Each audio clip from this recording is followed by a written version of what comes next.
Metaphysicum, Mechanicum, exploring the possible mechanisms of the observable and unobservable world. Preface. Many marvel at the phenomena of this world that we can scientifically measure and observe.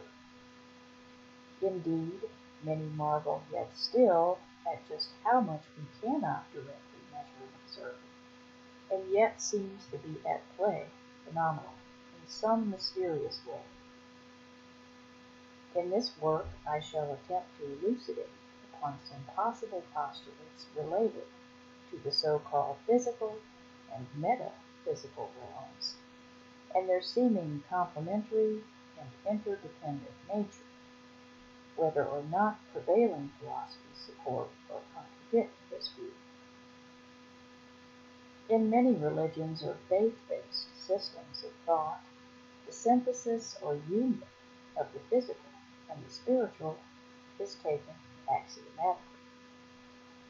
Yet in many other perspectives, such as scientism or materialism, the metaphysical is not taken for granted and is often hotly contested.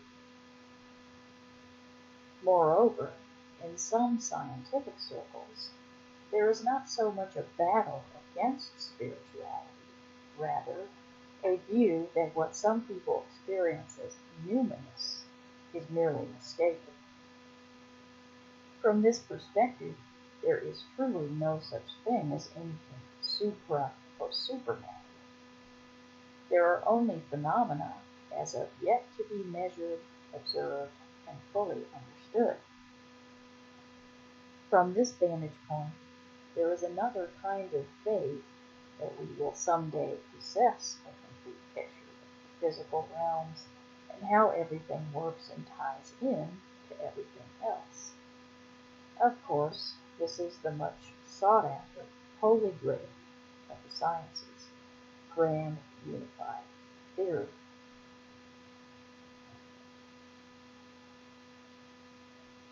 Are the microcosmic and the macrocosmic truly mutually exclusive?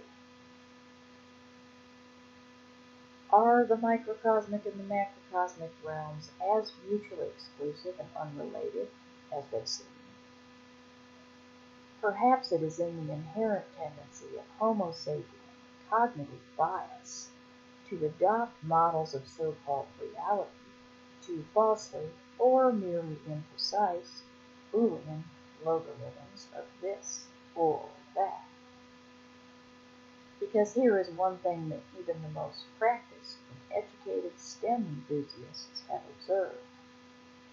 The second law of thermodynamics has experimentally and consistently demonstrated the increasing tendency of nature as we know it to seek entropy, or non-readily observable and measurable organization, over simplicity and predictability. Now, mind you, this is a reference to quantum uncertainty and fluctuations in the so-called fermionic Higgs field, which some would assume bears no relation to the macroscopic or cosmic order of things. Nevertheless, I do not concur. It is far more sound and intuitive to presume an inherent irreducible complexity and interrelation of all living and active systems. On note, perhaps that is why for most of our days life seems stultifyingly boring and mundane. And perhaps this is because we cannot readily access happenings upon the so-called quantum scale. Because this, ladies and gents, is a hotbed of activity. Yes, this is a definite limitation of human neural anatomy and perceptivity. This is also perhaps why we can be so easily misled into all sorts of biases, and in the worst case scenario, psychoses, or in the even worst case scenario, psychopathologies. That is to say, our species seems to be vulnerable to a conflagration of appearance reality with what's actually going on. Furthermore, perhaps what we humankind classify as questions and answers or models of morality are way more subtle and subatomic than we think, in both form and function. Moreover, this may indeed segue into more metaphysical and perhaps even mystical matters of free will, morality, and even a possible soteriological and scatological realm. That is to say, perhaps our current choices within this current mind-body dueling inhabitancies are exerting a certain order upon the subatomic field. To be fair, this is not all mere conjecture. Indeed, some discoveries that most scientists back in the 18th century named laws are by today's standards no longer considered to be extant.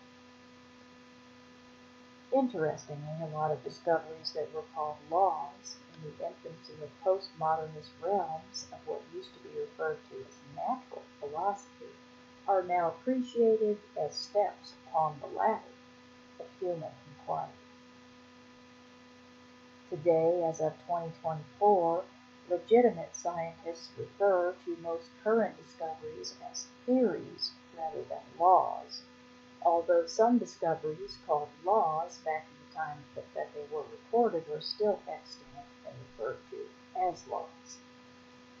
Indeed, if you hear a respectable scientist use the word theory to describe the most current model of the natural world, be rest assured that your fallible human mind is in good hands. A theory, by today's standards, is the best model that we currently have, based on hard scientific due diligence, to describe at least physical reality, or the perception thereof. But that is a whole other story, right? In addition, a more accessible metaphor could be drawn from what geneticists refer to as phenotype versus genotype. Simply put, phenotype is an organism's physical appearance, and genotype is the actual in-total genetic makeup of a human individual. And that's not even touching upon the myriad sociological and often deleterious effects of said surface interpretations. Humans seem to be hardwired for the quickest and easiest path towards self-preservation and thrivance, both individually and collectively. That explains in part why they will judge on appearances. After all, doesn't it seem that most persons will not only find it not only easier, but much more sociologically beneficial to categorize a human person based upon entrenched socio-political biases and preconceptions, rather than exposing oneself to the vulnerable position of intellectually integral self-reflection? In essence, what I am referencing is the epistemological limitations of not only human perception, but also technology in exploring our known world in search of life's big answers. With that said, however, most of our current theories are based in hard science and rigorous methodology. Nevertheless, the quest for that ultimate Rosetta Stone known as grand unified theory continues, with more and more syntheses being achieved as time marches on. Indeed, as human beings begin to observe the complementarity and even interconnection of the so-called macroscopic or cosmic versus the quantum or subatomic realms, perhaps humanity will achieve a grand unified theory. Moreover, it is becoming compellingly evident that all phenomena, and even perhaps noumena, are not disparate features of the natural or perceptual world. and even those staunchly skeptical of even granting an agnostic consideration of anything not verifiable in a large hadron collider or in any other scientific laboratory must, on some level, be tempted to give sway to the possibility that verities outside the purely physical and existential realms are operative, and perhaps even supreme.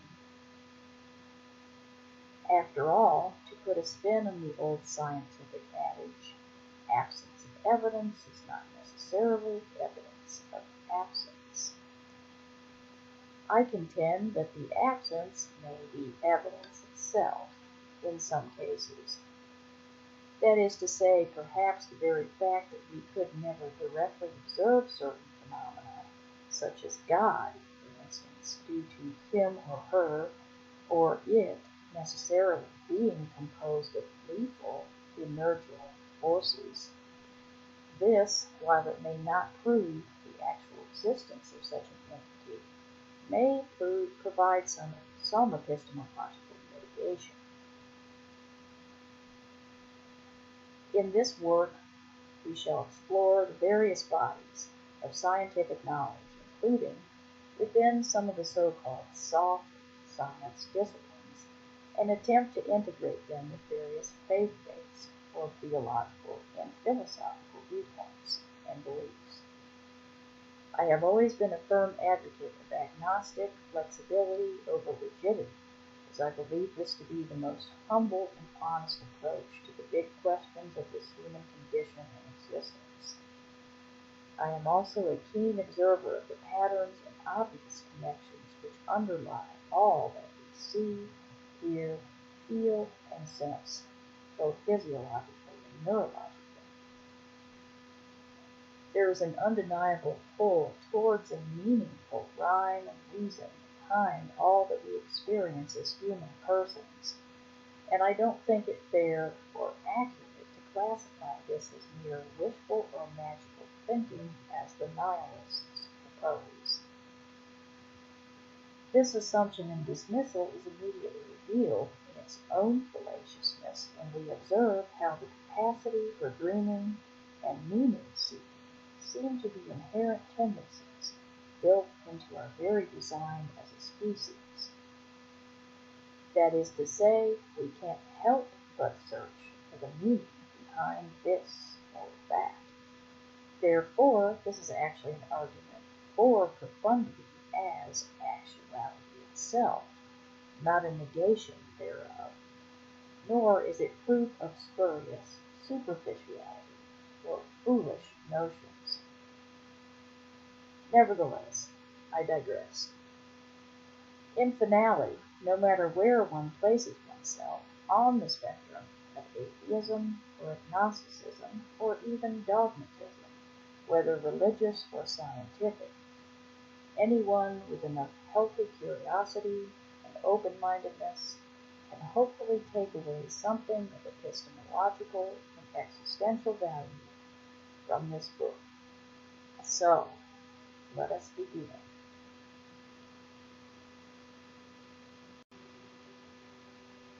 Metaphysicum, Mechanicum, exploring the possible mechanisms of the observable and unobservable world, with Valerie Lynn Stevens.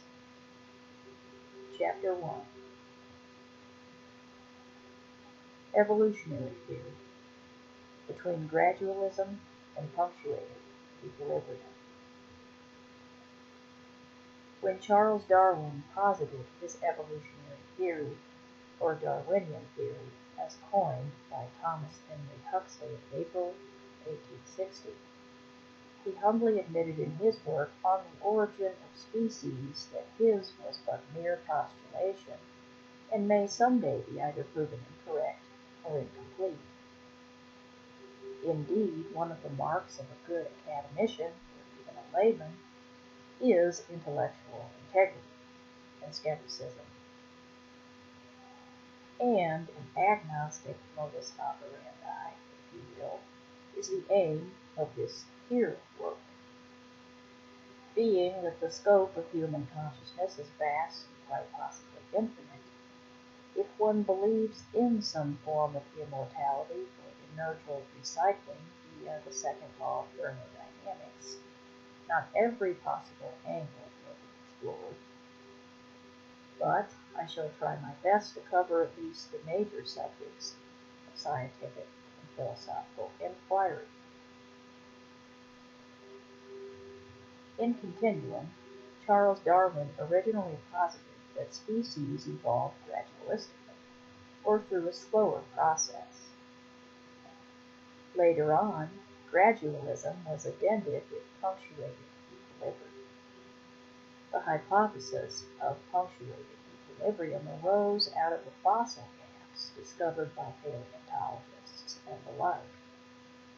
They posited that, in some cases, species underwent a more punctuated or sudden evolutionary shift. Furthermore, some scientists and laypersons alike believe nature to employ both gradualism and punctuated equilibrium as she sees fit. However, there are some who criticize this view as being too god of the gaps in its application.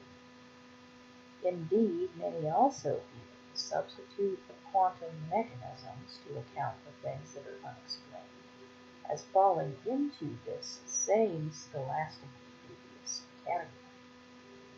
All in all, whatever one believes or follows, these inquiries are all equally valid, fascinating, and worth our efforts.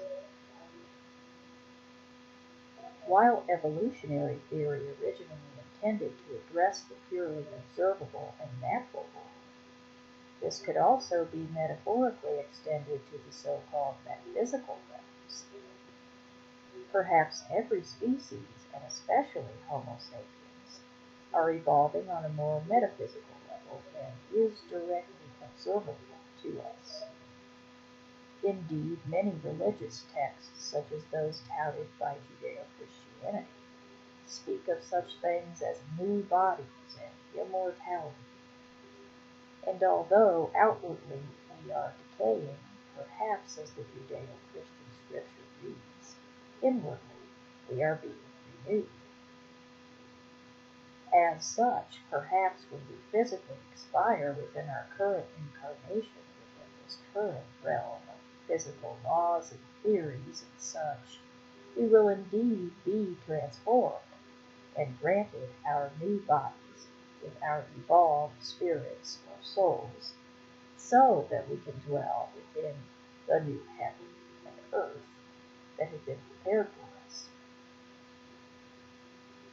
Moreover, this could be viewed as a kind of metaphysical gradualism, with some dabs here and there of punctuated equilibrium. That is to say, we are evolving both physically and spiritually, as many people faith believe. Now, getting all staunch skeptics and scientists to follow this line of thought would be challenging, to say the least. However, perhaps we could cook up a digestible hypothesis for their intellective palates. And of course, this is already being attempted with grand unified theory, or to continue the gustatory metaphor of grand fried theory. Of course, due to the nebulous nature of quantum mechanics, even physicists can only know so much about how things work. That is why we have to concede to testable hypotheses and theories. Nevertheless, it is the aim of this work to merely explore some of the larger questions looming, and to pose some fun and interesting postulates. In continuum, how could such a mechanism like metaphysical gradualism and/or punctuated equilibrium work? How could the inward spirit correlate with the laws of physics and chemistry to effect such an otherworldly transformation? Perhaps, since we have no way of knowing what the physical conditions will be in the afterlife, if we believe in such things, this is a moot inquiry. But I'm one of those people who enjoys philosophizing about this stuff anyway, so here we go. We can draw upon our current knowledge and extrapolate from that to a certain extent. For example, let's take the law of gravity as we now experience or know it. Upon our current plane of physics as we understand it, gravity is thought of not as a force, but more of as a dynamic, interactional field of matter and mass. The more massive the space-time object is, the stronger the gravitational exertion is upon nearby other objects. Without going into the schematics of quantum particulate matter and how specifically this might be operated within the gravitational field, since even physicists don't have this yet mapped out, we can speculate broadly and make metaphorical comparisons between current working models and futuristic projections of other realms. Now, let us continue our exploration of how evolutionary effects such as gradualism and punctuated equilibrium may be at work on a psychospiritual or metaphysical level. If one follows the strictly materialist view that physical phenomena are mutually exclusive and or preclusive of anything outside of them, then it is generally believed that what most deem metaphysical or spiritual phenomena are arising from physical agents and forces that are just not yet fully understood. Nevertheless, the subjects explored within this work should be of some interest to both idealists or immaterialists, metaphysicians, and materialists. The aim here is to attempt to develop a working hypothesis of how things work not merely on a fundamental level, but also on a transcendental level. And this transcendental schematic may indeed end up being more naturalistically or physically based and grounded than we currently think. Moreover, many who follow the Judeo-Christian faith believe that God may indeed bring the end times about via purely naturalistic methods. For example, the scriptures which speak of the sky being rolled back like a scroll, and the elements being flung to the earth in a fiery, engulfing inferno, could bear correspondence with actual cosmological predictions of lunar and solar events which are going to happen billions of years from now. The sun, for instance, is predicted by astronomers and cosmologists and the like to exhaust its fuel in about 5 billion years, whereby it will morph into a red giant star and engulf the Earth in lethal cosmic radiation. Thus, science and religion are apparently not as at odds as many presuppose. There are many correlations between observed physical phenomena and scriptural prophecy. This subject was explored more at length in my work entitled The Constants of Metaphysics and Exercise in Apologetics, for those who are interested. In continuum, perhaps gravity will enact upon so-called spiritual or quantum directly unobservable matter in the afterlife, for those who believe in such things, in a different way than it does within our current incarnation. Of course, it makes sense that the other realms would by necessity be composed of variant physical properties than the realms in which we currently dwell. And perhaps our current physics is even molding and shaping us on an inwardly we are being transformed way as we speak. For example, maybe certain quantum particles and other forces take a much more active architectural role in our existential and psychospiritual blueprint than we know. When Judeo-Christian scripture speaks of believers being granted new bodies upon translation to the new heavens and the new earth, one can only imagine what specific forms things will take. But fascinating indeed it is to ponder such things. So, let us borrow some terms and ideas from particle physics. Very broadly speaking, fermions are the matter particles, and bosons are the designated force carriers of electromagnetism, the weak force, and the strong force. Ubiquitous matter is made of what are termed first-generation fermions. These are composed of up and down quarks, which form protons and neutrons, as well as forming electrons and electron neutrinos. Protons have a positive charge and a greater mass in comparison to electrons, and a slightly lesser mass in comparison to neutrons. Neutrons have no electric charge and a greater mass than protons. The discovery of neutrons by Sir James Chadwick in 1932 also led to the discovery of nuclear fission in 1938. In addition, electrons have a 1 negative charge, and electron neutrinos have no electric charge, a half spin.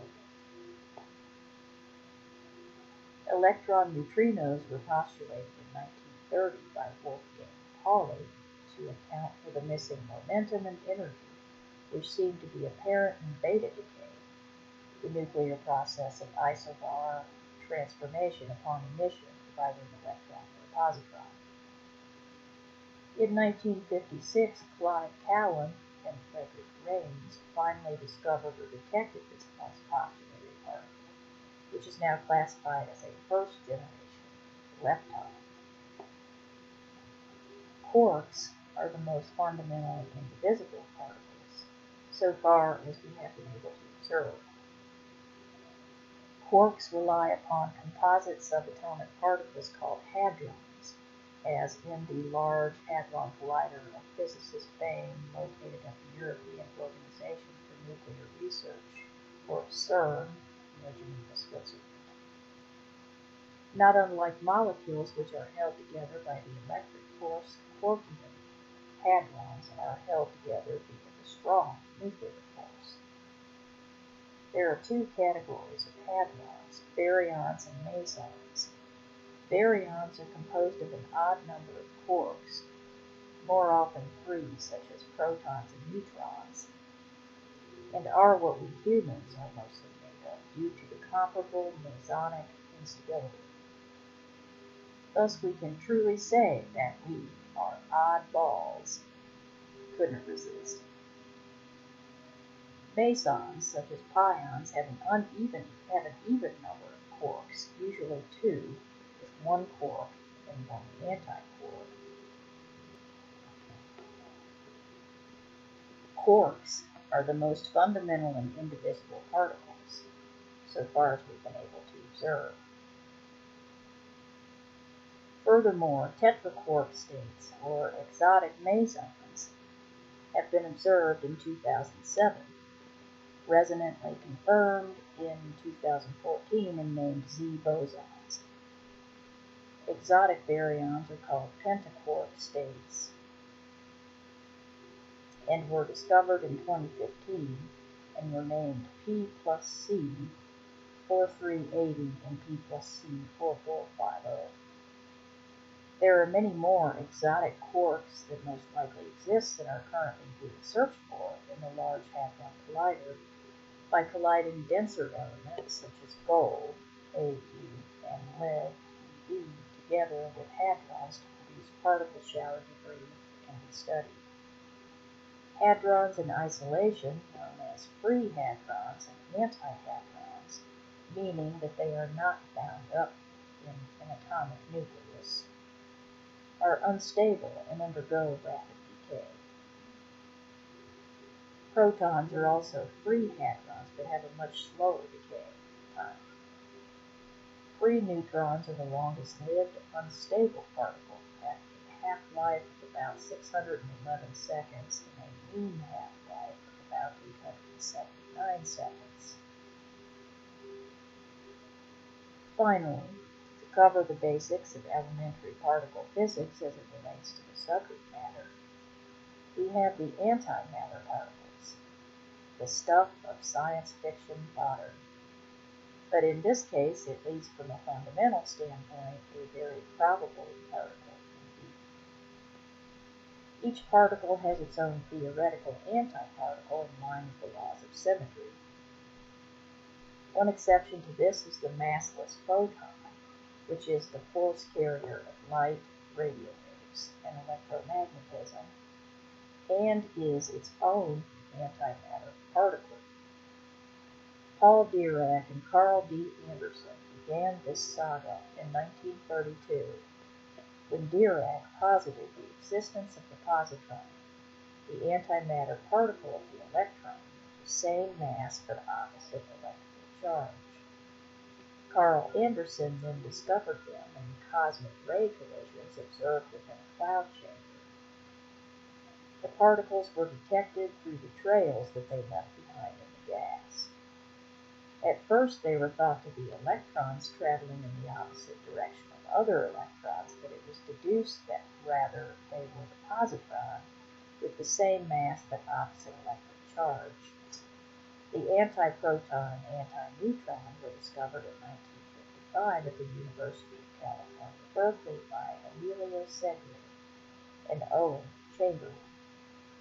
Since then, particles are deliberately created within particle accelerators, including complete antimatter atoms out of antiprotons and positrons.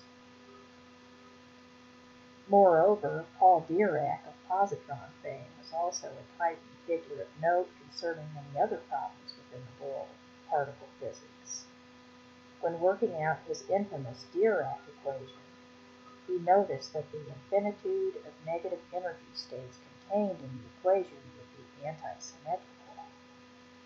To compensate for this, he proposed what became known as the Dirac sea of quantum particle states. In this theory, the electron vacuum, now called positrons, is modeled as an infinite sea of negative energy electrons, now realized to be the antimatter constituent known as positrons. This positron was initially thought of as a hole in the Dirac sea, which would be left when electrons would change into positive energy particles when lifted out of the Dirac sea. Yet Dirac attempted to reconcile this infinitude of universally negative charge state by positing it as a mere perception of zero charge. Also, initially, the uneven masses of the proton and the electron were posited as mere electromagnetic interactions within the sea, yet were still thought to be problematic by some, until Hermann Weyl validated the whole theory between negative and positive charges as being symmetrical. The positron was postulated in 1931 by Dirac after thought experiments involving protons and electrons annihilating to give off two photons were discounted by Robert Oppenheimer and Igor Tam when they posited that this would cause ordinary matter to disappear too fast. The positron was discovered and validated about a year later.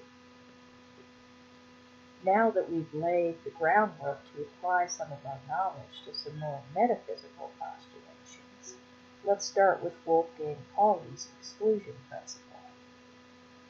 Wolfgang Pauli, born on April 25, 1900, who died on December 15, 1958 in Austria, became a theoretical physicist and is known as one of the pioneers of what came to be called quantum mechanics. He was nominated by fellow Austrian physicist Albert Einstein for the Nobel Prize in Physics for this contribution. In 1930, to account for the conservation of energy, which is the first law of thermodynamics, he posited a particle with neutral charge named a neutrino by Enrico Fermi in 1934. This particle would be discovered in 1956 by Frederick Rains and Clyde Cowan. In 1921, with the help of Danish-born Niels Bohr, Pauli developed the outbound principle, which was a working model for electron configurations within atomic shells whereby the electrons are built up. The term Aufbau in German means building up.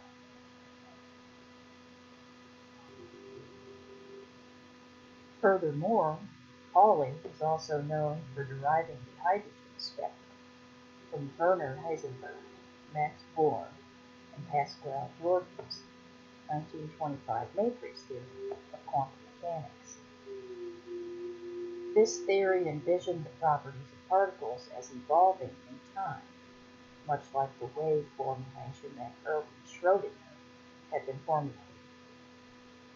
This model of electron jumping from shell to shell within the atom nicely complemented the electron orbital models of Niels Bohr.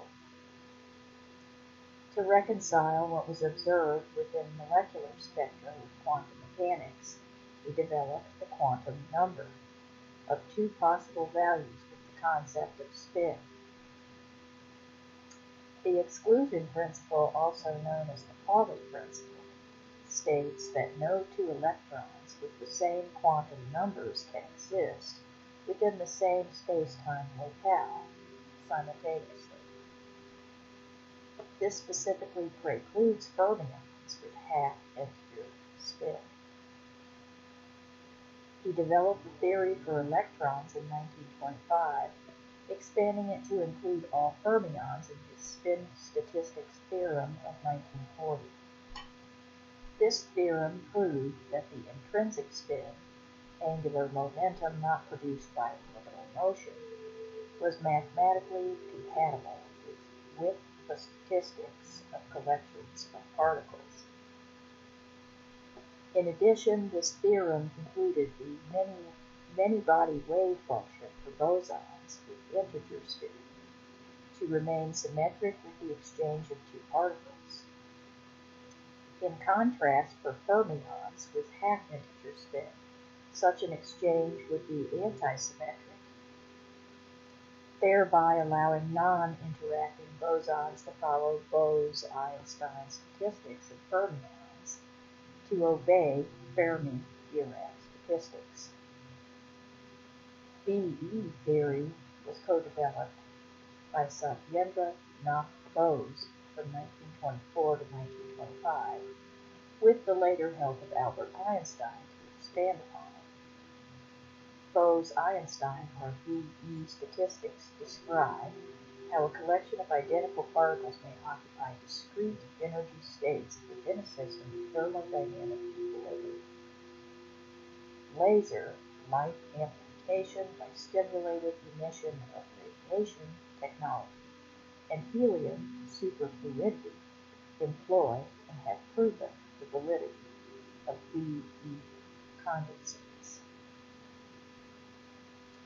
Thus, perhaps matter, which is mostly composed of bosons and not fermions, due to not being beholden to the Pauli principle, could at least, to pose a postulate, possess properties transcendent of fermionic-bound physics.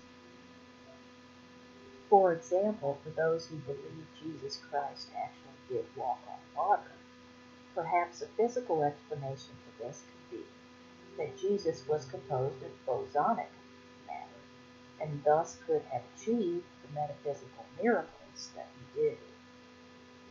Also, perhaps when Judeo-Christian scripture speaks of being changed in the twinkling of an eye into new bodies, these bodies were changed into bosonic or some other unknown type of matter, which could have achieved such inertial transformations and configurations very rapidly, as BE condensates lend to the pinpoint power and precision of a laser, or as helium, when cooled to a certain temperature, creates a superfluid.